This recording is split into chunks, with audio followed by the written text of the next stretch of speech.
And look how Gus and these guys. Of course, these guys. But in fact, he's not helping these people. Well, I mean, that could be part of it. It's a really quite complicated landscape, you know, when you look at it, because it's also about looking good, but it's also, you know, frankly, it's not my responsibility. So, you know, these guys should be managing their results. Why the heck should I be, right? So it's really an absolution of responsibility as well. So how do you manage that? I mean, how does one person get the, you know, to evaluate each skill set? Yeah. To manage to get. Well, you know, first of all, I mean, if you're talking about an organization, there has to be a will in the organization to make it happen, right? So I tend to work with people who are owners in the organization, business owners. And I start with that, which makes my job a lot easier. Right. I mean, in the early days when I started, I mean, I worked with Cisco, it's a great company, but it's a little bit more difficult, a little more challenging, but there are ways to make it happen. Right. But the first is you got to get your buy-in from the higher up. Right. And the best way to get buy-in is results. The results don't lie. If you're not getting your quotas and you're getting turnover, and this applies to your business as well. If you're a business owner and you're thinking of expanding, you got to start thinking like this very, very quickly. But the sooner you start thinking like this, the faster you're going to grow smartly and not put quotas, unrealistic quotas on people, right? Yeah. Good question. Thank you. So pragmatically, as a business owner, how do you set yourself up to where you get little wins? Is it just like purchase orders, or what would you suggest for practice? Well, I mean, every organization, again, is very different, but I try to start with the lowest, simplest thing that we can start with, just for the first few weeks. You know, even if it's like just getting, instead of getting sales, just get referrals. What you got to do is look at their past performance, right, in the last 6 months or so, and look and see, okay, on a median or an average, what have they been producing really? And start with that baseline. If you haven't even produced a sale yet and you still want to keep them on, you believe in them, fine. But set up expectations realistically. First 4 weeks, maybe 50 referrals for the business, no sales, just 50 referrals. Even tell them, if you make a sale, I'll shoot you. I'm kidding, but you get the idea. Just get referrals, right?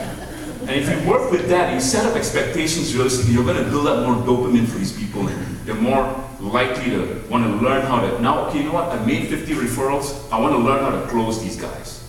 How do I do that? But if they haven't made a referral yet, they have no concept of making a close, how can you even teach them how to do that? It just makes no sense, right? So, yeah. Good questions. Does this go hand in hand with just like self-confidence, right? It does, actually. You can build self-confidence like in the way I just described.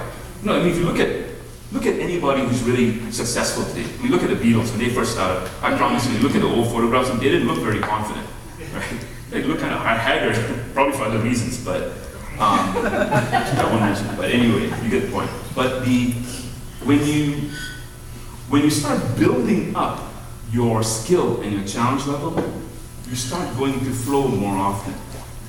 What most people tend to do is they're either too ambitious. They create a lot of challenge for themselves with very little skill.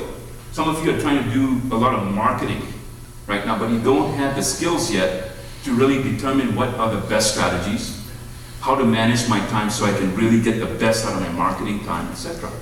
If you don't have that baseline, you may have to start a little lower and build your confidence that way.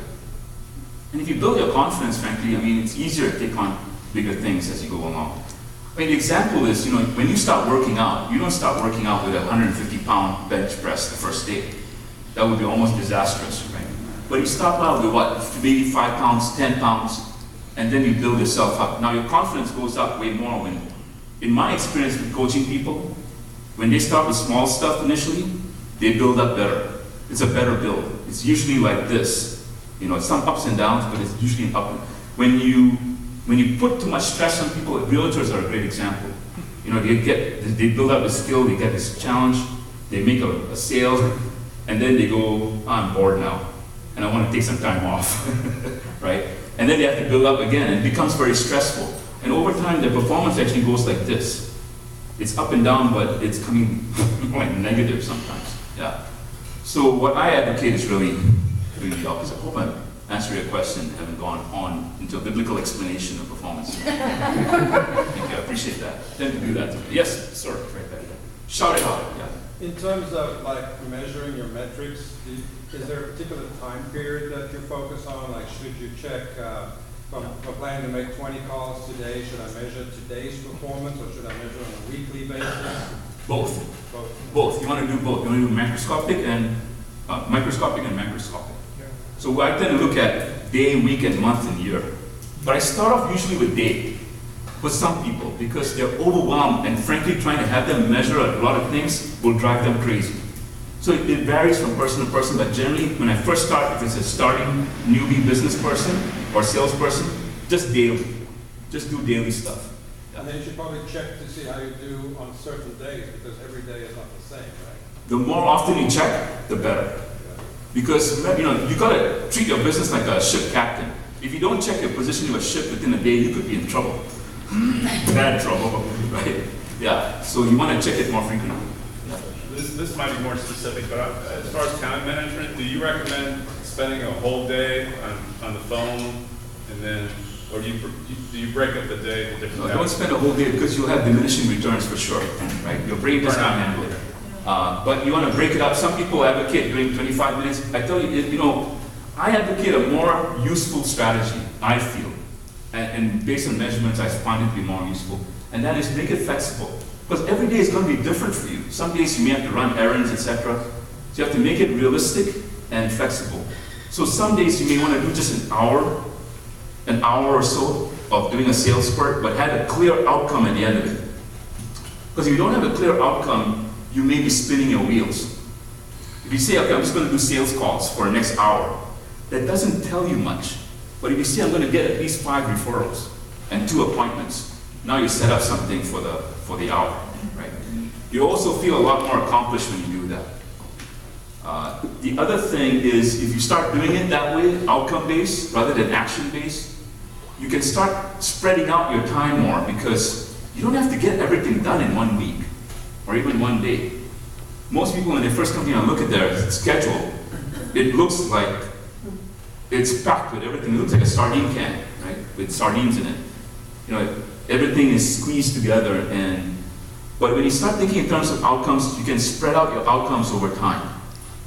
So when you look at the calendars, it has more blank space in it. How many of you like to have more blank space in a calendar, by the way?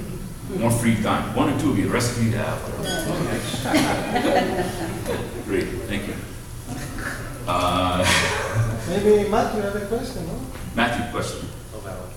I don't know. Any other questions? Has this been useful and valuable for all of you?